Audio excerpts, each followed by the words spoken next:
অনেক মানুষ আলাদা হয়ে যায় না, কারণ আলাদা হওয়ার খরচটা শুধু টাকার নয়, বরং ভেঙে পড়া আত্মার কিংবা প্রশ্নের মুখে পড়া অস্তিত্বের। কারণটা কখনো আইন কানুন, কখনো সন্তানের ভবিষ্যৎ, কখনো বা সমাজের কটাক্ষ, কিন্তু ফলাফল প্রায় একই। থাকার মধ্যেও এক ধরনের না থাকা।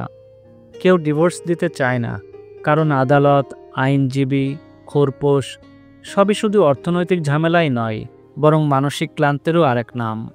কেউ মুখ বুজে থাকেন, শুধুই সন্তানের চোখের দিকে তাকিয়ে ভাবেন এই ছোট্ট মুখগুলো কিভাবে মেনে নেবে যে তার মা বাবা একসাথে নেই। আলাদা হলেই সন্তান মানুষ করতে হবে একা একা, আর এই একলা শব্দটাই যথেষ্ট ভয় ধরানোর জন্য। তবে এখানেই শেষ নয়। কেউ কেউ থাকেন কারণ সেই মানুষটা হয়তো ভালোবাসে না, কিন্তু ঠকায়ও না। শুধু টিকে থাকার জন্য এই ছোট্ট আশ্বাসটুকুই তাদের কাছে যথেষ্ট। আবার কেউ থাকেন শুধুই সুবিধার জন্য, স্বাধীনতা, টাকা, নিরাপত্তা। হয়তো ভালোবাসা নেই, তবুও বাকি জিনিসগুলো তো আছে। আবার কেউ থাকে শুধু সমাজের ভয়ে, যে লোকে কি বলবে। এই ভয়ই যেন তাদের জীবনটা চালায়। কিন্তু সবচেয়ে কষ্টের সত্য কি জানেন? অনেকেই শুধু অভ্যাসের জন্য একসাথে থাকে। ভালোবাসা কবেই না হারিয়ে গেছে, তার হিসাব মেলে না। দুজন মানুষ পাশাপাশি থেকেও একদম অচেনা হয়ে যায়।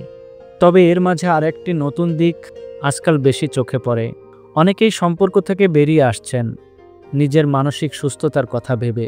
নিজেকে ভালোবাসাটাকেও গুরুত্ব দিচ্ছেন, আর এটাও শিখছেন যে ভেঙে পড়া মানেই সব কিছু শেষ নয়, বরং নতুনভাবে শুরু করার আরেকটা সুযোগ।